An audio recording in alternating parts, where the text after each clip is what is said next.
Hey there, and welcome to Questions with Krista. We've got a question today from Nicole Rush, and she said, I'm interested in putting on a buyer and seller seminar. What are the exact things that I should be doing to put on a rock-solid presentation?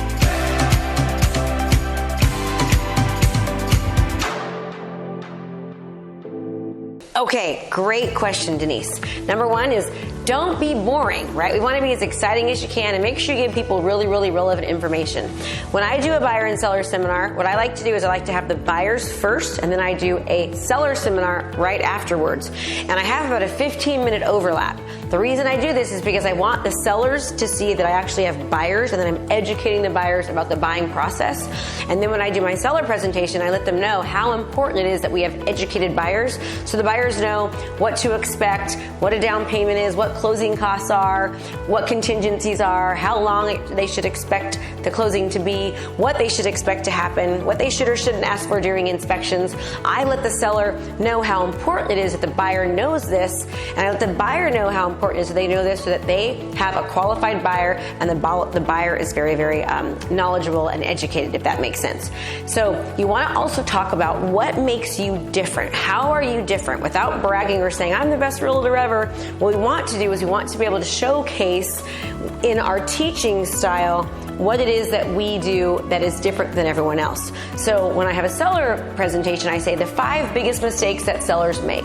And then I talk about how they have lack of marketing, right? And lack of exposure, lack of hiring somebody who knows how to negotiate, lack of hiring somebody who's experienced. And I go over all of those things.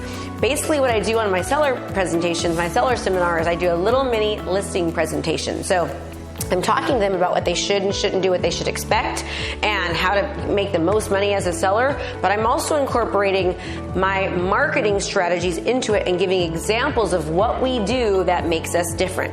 So what do I mean about that? What do I do that makes us different? I show them different social media marketing that we do. I show them how many engagements we get, how many hours of watch time we get on one video.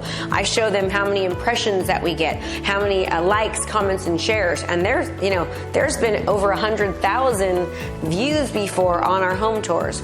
We usually average around 200 to 210 hours of watch time for every single property tour that we do, and I show them those numbers.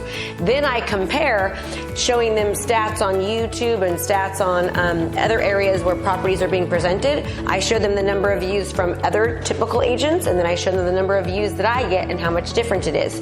So basically, you want to educate them as much as possible, but also at the same exact time, you want to be showcasing you, your unique ability, your great selling proposition, and what makes you so special and so valuable. Very, very important.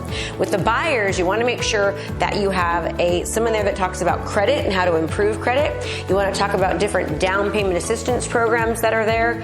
Obviously, what they should expect, the timeline from the beginning until the end. And you want to make sure that you let them know just how important it is to not only be a pre-approved buyer, but to be TBD approved and to be fully desktop underwritten, right? And explain the differences to them. Also explain the differences to the seller so that they understand exactly, sellers need to know what makes a buyer unique. Why should I hire one buyer over the next? What are the different types of loans out there that they can get? Both buyers and sellers need to know that. How do those affect a seller? How do those affect a buyer, right? And think about the most common questions that you get in your area. If you live in an area where there's a lot of wells, talk about having a well inspection and how important it is. If you live in an area where there's termites and you need to make sure that Section 1 and Section 2 is covered, talk about that and incorporate that into the buyer presentation and the seller presentation. I always have a lender there with me. The lender talks about different loan programs. She can help get somebody pre-qualified. You can also have title and escrow officers there to help. Just have as much support as possible. Make sure that they sign in either electronically or on just some paper, their contact information, and always give away prizes, because if you give away really, really great prizes, they're more likely to give you their contact information. And be sure to follow up. One of the biggest mistakes that people make is they don't follow up with people, Denise. So you want to make sure that you're following up with people and that you understand that it takes time sometimes. We've actually had buyer and seller seminars, and we've help people anywhere from 6 to 12 to 18 months down the road. And lastly, this is really, really important. Make sure you have a virtual buyer and seller seminar.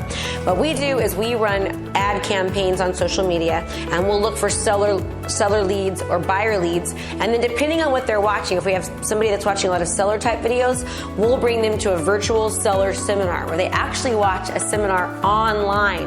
And then we do the same thing with buyers, where they can watch a buyer presentation online. And we just educate them, we give them value, and then we bring them through our funnel, right? So it's really, really important to utilize digital marketing strategies within your buyer presentation or your seller presentation. What else? Make sure that you absolutely have people sign in, right? You get their contact information. Have them RSVP. Let them know if you're going to be feeding them or not. We find that one of the best times to hold seller seminars and buyer seminars, if you're doing them in person, are on Thursdays, usually around 7 p.m. There was actually a study done with Comcast, and Comcast found that they had more engagement and more people show up when they had events that were on Thursday evenings at 7 p.m. So I hope that this helped you, and I really appreciate the questions. If you'd like to ask more questions of me, we'd like to hear them. Please email us or go ahead and ask the questions below. And don't forget, as always, like, comment, and subscribe, and turn on your post notifications. And I always appreciate your time. Make it a great day.